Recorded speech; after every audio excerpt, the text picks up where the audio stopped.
$110 million. That's what it cost to build a theme park that the people who built it never wanted to exist. In 1993, the most powerful casino corporation in Las Vegas poured that money into 33 acres of fiberglass facades, fake movie sets, and water rides, all crammed onto the asphalt behind the largest hotel on the planet. They staffed it. They marketed it. They opened the gates to families who flew in from California and the Midwest, families who bought the pitch that Las Vegas had finally become a place for children. Less than 4 years later, those same executives bulldozed 15 acres of the park to build a swimming pool. By 2000, the gates closed to the public without a press release. By 2002, the last ride stopped turning. By 2004, every square inch had been scraped off the earth and replaced with luxury condo towers. No one died on a roller coaster. No hurricane swept through. No fire gutted the main gate. MGM Grand Adventures was killed deliberately, methodically, by the corporation that created it, because the executives who signed the checks finally looked at the balance sheet and realized something they should have known from the beginning. The dirt beneath a fake French street was worth more than anything that would ever be built on top of it. To understand what MGM Grand Adventures was, you have to understand the moment that created it. The late 1980s in Las Vegas were defined by a single, industry-wide panic. The old model was dying. The mob was gone, the Rat Pack nostalgia had curdled, and the casino floor demographics were aging out. Steve Wynn had opened the Mirage in 1989 and proved that spectacle could generate revenue beyond the tables. Circus Circus was building an indoor amusement park. Treasure Island was staging live pirate battles on the sidewalk. And in Orlando, Walt Disney World was printing money at a rate that made every casino executive in Nevada physically ill. Kirk Kerkorian watched all of this from the top of his empire. Kerkorian was not a carnival man. He was an aviator who'd made his first fortune trading surplus warplanes after World War II, then pivoted into Las Vegas real estate and Hollywood studios with the cold precision of a man who understood leverage better than joy. He had already built the largest hotel in the world once before, the original MGM Grand, which burned in a catastrophic fire in 1980 that killed 85 people. He rebuilt. He always rebuilt. And in 1989, he announced he would do it again. Bigger than anything Vegas had ever seen. A $1.1 billion mega resort. Over 5,000 rooms. The largest hotel on Earth. Again. And this time, a theme park. The vision, sold to investors and to the press, was simple and seductive. A Hollywood studio backlot in the desert. Families would follow a yellow brick road through a Wizard of Oz-themed casino, out into the Nevada sun, and into a world of movie magic. Parents could drop their children at the park gates and retreat to the 171,500 square foot casino floor with a clear conscience. Las Vegas wasn't sin anymore. Las Vegas was Disneyland with slot machines. The park that actually got built told a different story. To design the park, MGM hired Randall Dewell, a legendary Hollywood art director turned theme park architect who'd laid out Six Flags Over Texas, Magic Mountain, and the Marriott Great America Parks. Dewell died in November 1992, a full year before the park opened. What his team delivered without him felt, to critics and visitors alike, like a corporate committee's approximation of his vision, the bones of a great park without the instinct that would have made it breathe. The creative compromise deepened before a single ride opened. In 1985, MGM executives had licensed the studio's name and film library to Disney for construction of Disney MGM Studios in Florida. When Kerkorian announced his own studio theme park, Disney sued. A Los Angeles Superior Court judge ruled in October 1992 that MGM could build an amusement park but was legally prohibited from replicating the working studio backlot. Concept Disney was already operating in Orlando. The ruling stripped the park of its identity before the concrete was poured. Attractions originally designed around iconic MGM films were hastily rebranded into generic, unrecognizable concepts. The Backlot River Tour, pitched as a visceral ride through the set of Apocalypse Now, was sanitized into a boat trip past fake movie sets for productions that didn't exist, films with names like Temple of Gloom and Jungle Storm. The park's marquee intellectual property was replaced by the comic strip Tumbleweeds, a syndicated newspaper strip about the Old West. The park's mascot was a massive, cartoonish lion named King Louie, who roamed the scorching midways posing for photographs with children whose parents had paid $25 a head, a price point that immediately alienated tourists accustomed to the complimentary excess of the casino world. Supporting costumed Tumbleweeds characters wandered the 110-degree midway, and nobody knew who they were. A $110 million movie set for films that were never made, populated by characters nobody recognized, built in a desert that was actively trying to destroy it. But for a brief window, call it 1994, through the summer of 1995, the park was alive. And it was something. The sheer gravitational pull of the new resort drew tens of thousands of visitors a day to the complex. Families came because the hotel was the biggest thing they'd ever seen. They rode the rides because the rides were there. Walking out of the air-conditioned casino into MGM Grand Adventures hit like opening an oven door. The Nevada sun hammered down on acres of fresh asphalt, and the heat radiated upward into your face, while the smell of hyperchlorinated water from the Grand Canyon Rapids mixed with funnel cake grease and melting cotton candy. The visual landscape was pure mid-90s corporate surrealism. Pastel neon signs glowing over fiberglass brownstones, fake Parisian bakeries next to a faux New York pawn shop, and everywhere, the monolithic green glass of the MGM Grand Hotel towering over the artificial skyline, breaking every illusion the designers had tried to build. The park offered 8 themed zones crammed into 33 acres: Casablanca Plaza, New York Street, Asian Village, French Street, Salem Waterfront, Tumbleweed Gulch, and more. Deep Earth Exploration was the flagship, a dark ride that married a physical track with motion simulation technology, sending passengers into simulated magma chambers aboard fake tunneling machines guided by an animatronic robot. It was genuinely ambitious. It was also chronically broken, plagued by mechanical failures from the day it opened months late. Grand Canyon Rapids was the crowd favorite, a soaking whitewater raft ride with animatronic gunfights and a tunnel explosion, the kind of ride that justified its existence every afternoon when the temperature cracked 110. Lightning Bolt, the park's roller coaster, was a modest indoor family ride that topped out at 35 miles per hour. Over the edge was a log flume through a sawmill set.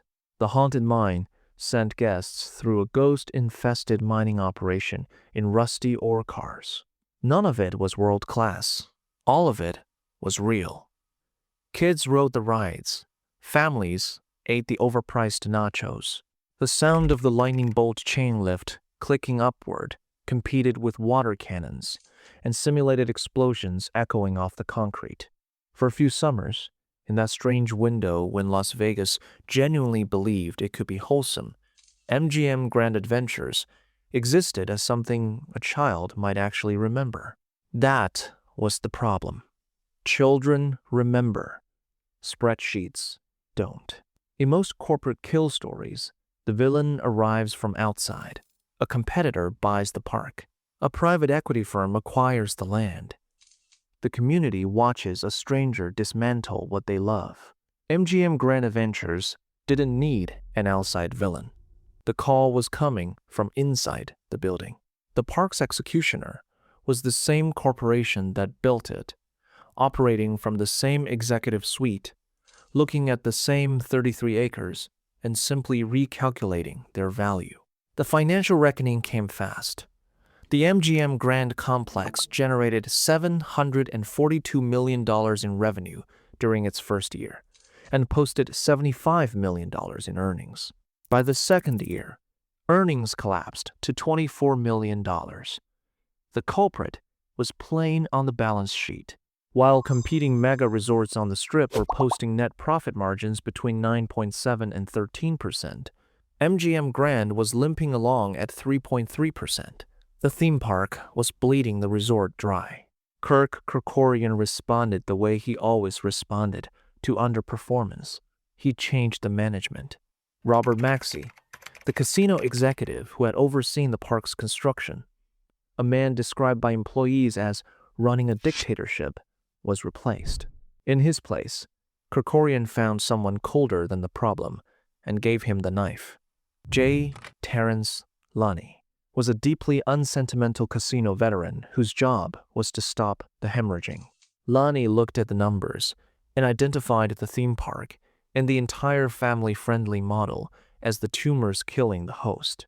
Alex Yemenedigian, the company's chief operating officer, delivered the epitaph with remarkable candor. Speaking to the Wall Street Journal, he said what no casino executive had been willing to say out loud.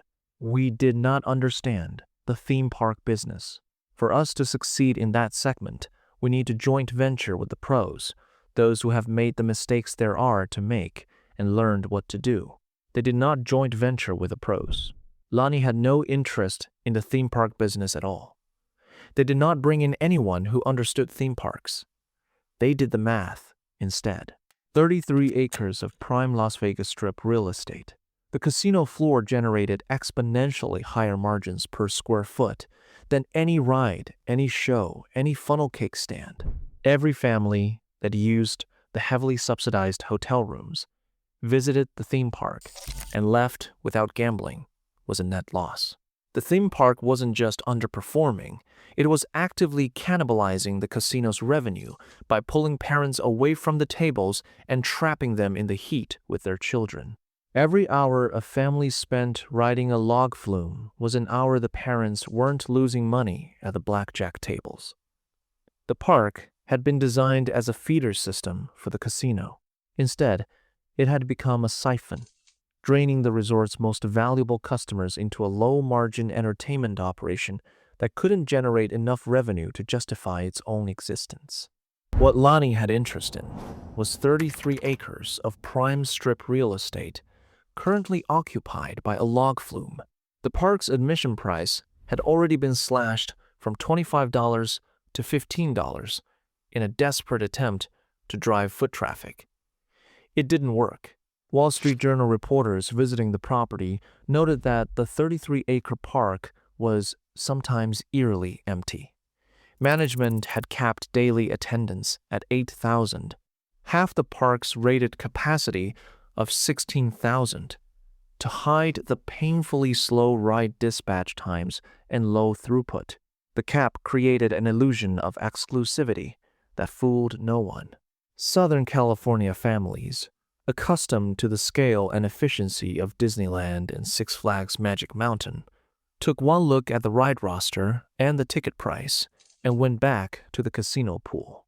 The corporate board didn't need a consultant to tell them what to do. They needed cultural permission, and the culture was about to give it to them. In 1997, a 7-year-old girl named Cherise Iverson was murdered inside a casino restroom in Primm, Nevada, just south of Las Vegas. The killing had nothing to do with MGM Grand Adventures. It had everything to do with what happened next. The tragedy proved what the industry already knew but couldn't say publicly. Casino environments were dangerous for children. The steady accumulation of stories about lost kids wandering casino floors, about intoxicated adults in proximity to unsupervised minors, about the fundamental incompatibility of family entertainment and industrial-scale gambling, all of it crystallized into a single, undeniable verdict. The family-friendly experiment was over, and Lani finally had the cultural cover to do what the spreadsheet had been demanding for 2 years. But the park's dismantling had already begun before Iverson's death. The killing started with a number: $8 million. In 1996, management had announced an $8 million reconfiguration of the park, a word carefully chosen to suggest improvement when it meant triage. Deeper Earth exploration, the flagship dark ride, the technological showpiece that had cost a fortune to build and never worked reliably, was permanently closed, not mothballed for a future reopening. Closed. The complex Intamin motion-based system was chronically unreliable, and the corporation refused to fund the maintenance required to keep it operational. The massive show building sat locked and dark, its hydraulic machinery gathering desert dust, its animatronic robot pilot frozen mid-gesture in a room no visitor would ever enter again. The ride was never replaced. A park that stops adding new attractions has begun to die, and Lani understood that this particular park's death served his purposes perfectly. Every dollar not spent on a replacement ride was a dollar redirected to the casino operation. Every attraction that closed was a reason for fewer families to visit. Fewer families meant fewer children clogging the corridors between the hotel and the gaming floor. Now, with the Iverson tragedy and the cultural wind at his back, the careful surgery became amputation. In 1997, MGM Grand executives authorized the demolition of 15 acres of the park, a 40% reduction in its total footprint, carving the property from 33 acres down to 18.8. The Backlot River Tour, the park's most popular attraction by queue length, was torn out entirely. The boats were removed, the fake movie sets demolished, the concrete channels filled. In their place, a luxury pool complex, a spa, and the MGM Grand Conference Center, adult amenities that generated revenue per square foot at rates the theme park could never approach. The direction was unmistakable. Every square foot reclaimed from the park was immediately converted to serve the casino's adult clientele. The Haunted Mine, a traditional dark ride that sat entirely outside the demolition zone and was physically unaffected by the construction, was closed anyway, purely to save operational costs. Lani wasn't just shrinking the park, he was hollowing it out. To create the illusion that something was being added rather than taken away, management relocated the Lightning Bolt coaster from its indoor show building to an outdoor track, extending its length to 2,400 feet. Moving an indoor, climate-controlled ride into the open Mojave created an immediate engineering headache. Thermal expansion warped the track profiles in the desert heat, requiring continuous monitoring and expensive structural reinforcement. In an era when regional parks across the country were building 200-foot hypercoasters, MGM Grand Adventures was offering a relocated family coaster that topped out at 35 miles per hour in 110-degree conditions. What remained was a skeleton crew of seasonal employees running a park designed for 16,000 visitors a day that sometimes had more staff than guests. The paint was peeling. The fiberglass was cracking. The magic, such as it ever was, had curdled into something embarrassing. By 1998, the park abandoned year-round operation and retreated to a seasonal schedule, summers only. The Wizard of Oz theming was scrubbed from the hotel interior. And then, the most revealing decision of all, the iconic 10-story fiberglass lion head that all guests had walked through since opening day was demolished and replaced with a conventional entrance. The reason was not structural. Asian high rollers, a demographic worth millions annually to the casino, had been avoiding the property because feng shui consultants classified walking into the mouth of a predatory animal as catastrophically bad luck. The corporation spent more money removing that lion head than the entire theme park generated in a season. Millions of dollars to demolish a fiberglass entrance. The theme park next door couldn't get funded for a new ride.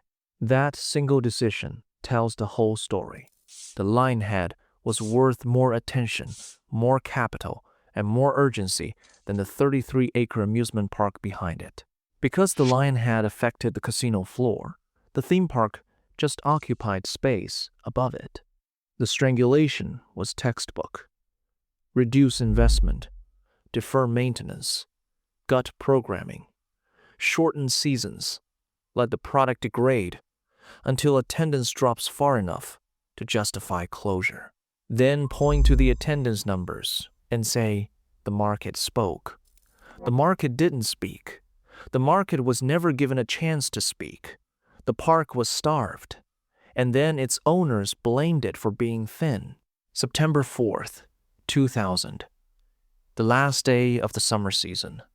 The gates closed to the general public. There was no press release, no farewell event, no commemorative merchandise, no acknowledgement that a $110 million investment, roughly $195 million today, had just been switched off. The families who walked out that evening had no idea they were the last ones. The park simply didn't reopen the following year. 5 months later, in February 2001, MGM announced the park's bizarre afterlife. Rebranded as The Park at MGM Grand, a name so aggressively generic it sounded like a placeholder someone forgot to replace. The remnants were made available exclusively for corporate group rentals. Minimum 50 people. General admission abolished entirely. Almost every ride was removed or left to rot. 3 attractions survived: the Skyscreamer Swing, the Lightning Bolt Coaster, and the Parisian Taxi bumper cars. The elaborate, cinematic backlot, the fake French Street, the New York brownstones, the cobblestone plazas where families had eaten churros and posed with costumed characters, was converted into corporate team-building space. Rock climbing walls, obstacle courses, lanyard-wearing middle managers from insurance conventions wandering past drained water rides, and shutter snack stands. The vibrant neon signage above the fake New York Street pawn shops flickered uselessly over empty pathways. Where children had once pressed their faces against the hot fiberglass of ride vehicles, groups of convention attendees stumbled through inflatable obstacles in a landscape that had given up pretending to be anything at all. The infrastructure deteriorated rapidly. Paint peeled off the lightning bolt track, exposing oxidizing steel. Fiberglass facades cracked under relentless UV exposure. The neon signs above New York Street faded to a sickly, oxidized chalk. The manufactured smiles of decorative figures split along their seams. What remained was a park that had been amputated and left to bleed. 18.8 acres of sun-bleached concrete and rusting steel that generated almost no revenue while occupying land worth a fortune. On May 27, 2002, a private Memorial Day party became the last event ever held at the facility. The rides ran for the final time for a group that likely had no idea they were witnessing the end of anything. Lonnie's work was done. The park had been reduced from a 33-acre, $110 million amusement complex to a locked, sun-bleached concrete lot that generated zero revenue and occupied land worth a fortune. The corporate math now pointed in exactly one direction. The demolition announcement followed within months. MGM Mirage, as the parent company was now called, declared that the remaining 18.8 acres would be leveled to make way for the signature at MGM Grand. 3 38-story luxury condo hotel towers containing 1,728 high-end residential units, developed in partnership with Turnberry Associates. The bulldozers arrived in 2004. Every fake brownstone, every fiberglass facade, every concrete flume trough was torn up and hauled to a landfill. The theme park was erased from the physical landscape of Las Vegas with the same efficiency the corporation applied to everything else. Right components were sold to amusement liquidators and scattered across the country, resurfacing in places like Hermitage Landing, Tennessee, orphaned pieces of a Las Vegas fantasy operating in a context their designers never imagined. The signature towers opened in 2006. The remaining acreage later became a Topgolf driving range. The combined revenue per square foot of these developments dwarfs anything the theme park generated in its entire 7-year existence.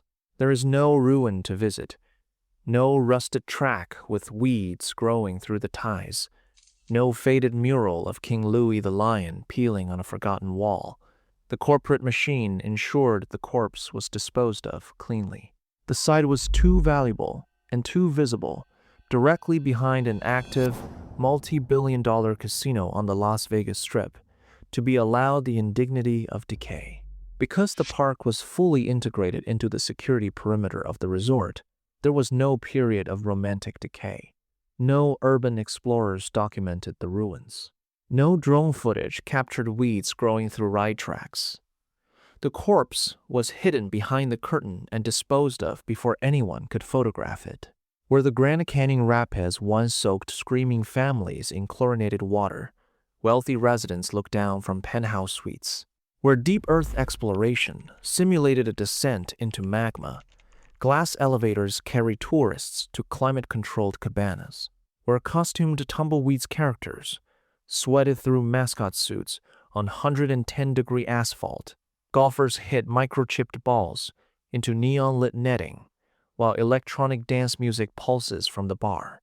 The dirt that had once supported a log flume and a fake sawmill now supports $20 artisan cocktails and luxury real estate listings. The replacement succeeded. That's the part that makes this story sting differently than most. There's no crater, no economic wound in the community, no shuttered businesses on a surrounding main street. The 100 or so seasonal employees were absorbed into the casino workforce. The condo towers filled. The Topgolf prints money. By every financial metric that matters to the people who made the decision, the execution was the right call. The industry learned a lesson from MGM Grand Adventures, and the lesson had nothing to do with ride design or intellectual property or queue management. The lesson was about opportunity cost.